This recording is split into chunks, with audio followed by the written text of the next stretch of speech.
In this episode, we're tearing down a Loncin KE500 engine.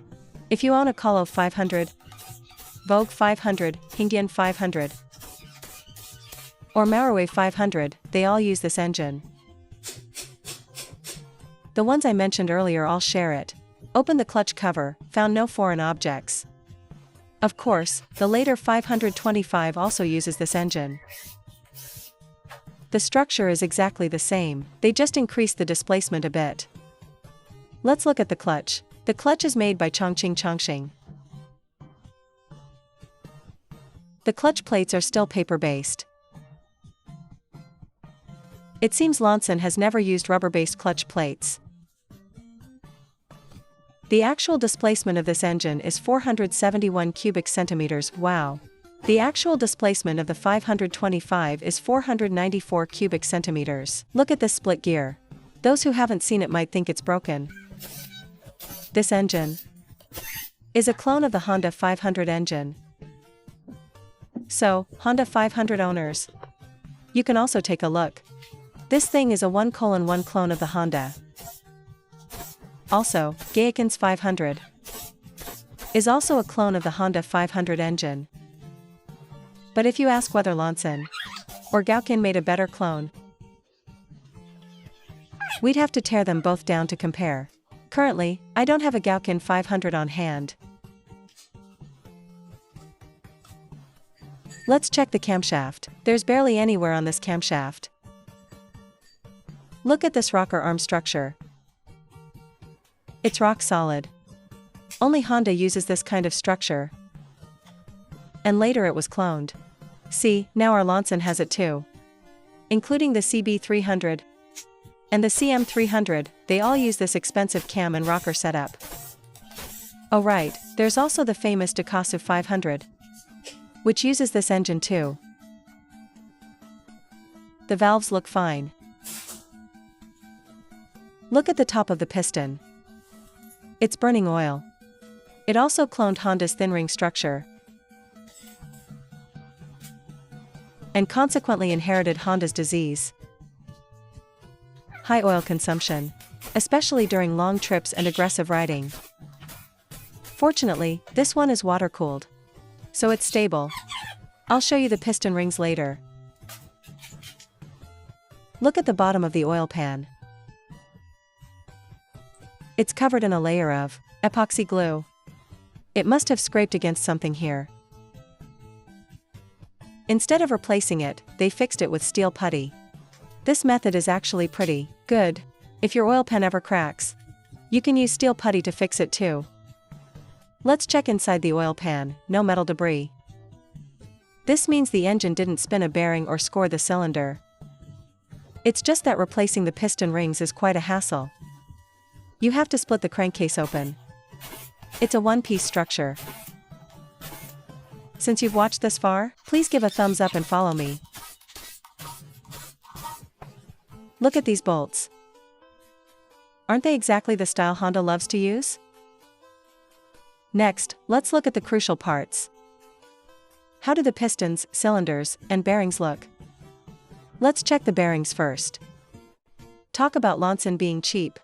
They used aluminum-based bearings, and they didn't even apply a 3-element coating. Just plain aluminum bearings. I'll explain more about bearings in a bit. The main bearings are genuine NTN imported from Japan. Props to them for this. Alright, let's keep going. Let's check the connecting rod bearings. The rod bearings are also aluminum-based, and also lack the 3-element coating. They are made by Kaida. Loncin is truly cheap when it comes to bearings. Let me show you 3 common types of bearings.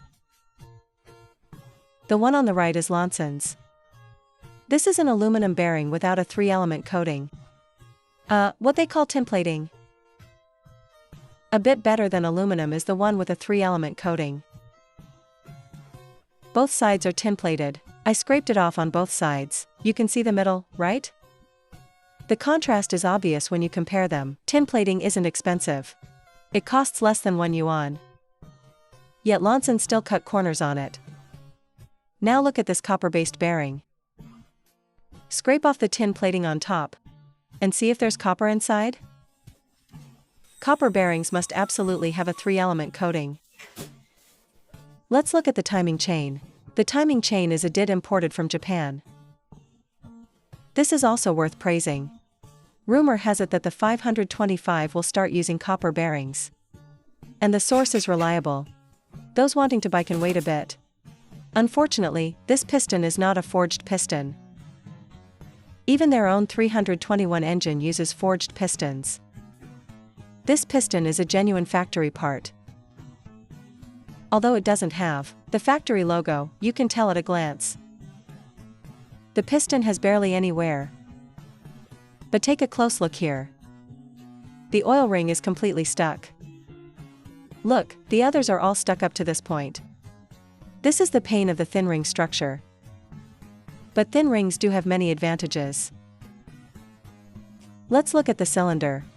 The cylinder shows barely any wear. This is a cast iron cylinder sleeve. Unlike the 321, which features an all-aluminum cylinder, man, the materials in this engine aren't even as good as their own 321 engine. Fortunately, the rev limit is set at 9,000 revolutions per minute, so they didn't push its performance to the limit. That's why this machine is fairly reliable. Why do so many 321 engines fail? Just think about it. With its 300+ cc displacement, it can outrun 400 cubic centimeters bikes, and sometimes even 500 cubic centimeters bikes can't keep up. Remove the piston rings, and look at the carbon buildup. Clean it thoroughly with an ultrasonic cleaner. Let's check out the piston after cleaning. The carbon buildup is completely cleaned off. Now, the assembly process of the Loncin KE500 engine. Installed a new set of piston rings. I read everyone's comments on the last teardown video. People are quite concerned about the bearings and the pistons. Putting forged pistons on this engine is actually unnecessary. Its power output isn't as aggressive as the 321. So for this model, using forged pistons doesn't make much difference compared to cast pistons. Of course, for modified ones, since some people want to remove the rev limiter, these connecting rod bolts only need to be torqued down. No angle torquing required.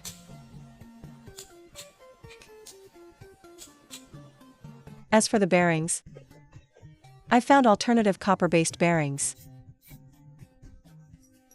They are imported. Look how cheap Loncin is. They wouldn't even include a washer. For these two exposed bolts, let's fit them with 2 copper washers to ensure a proper seal. I bought 1,000 of these copper washers. They're cheap. After all, I use them every day for engine assembly. When putting the crankcase halves together, make sure it's torqued down well. Let's mention Loncin's 525 here. The 525 exhibited at the Chongqing Motorcycle Expo is already using copper bearings. See, it's all cleaned by the ultrasonic cleaner. But word on the street is, and this might not be 100% accurate, they only use them for the rod bearings. The copper crankshaft bearings are still aluminum based. From Loncin's perspective, good enough is fine. So, if you want to buy the 525, you might want to wait. After all, the one shown at the expo is already using them. A helpful viewer told me that after October, they started testing these copper bearings. So, if you're planning to get one, wait a bit longer. Since you've watched this far, please give a thumbs up and follow me.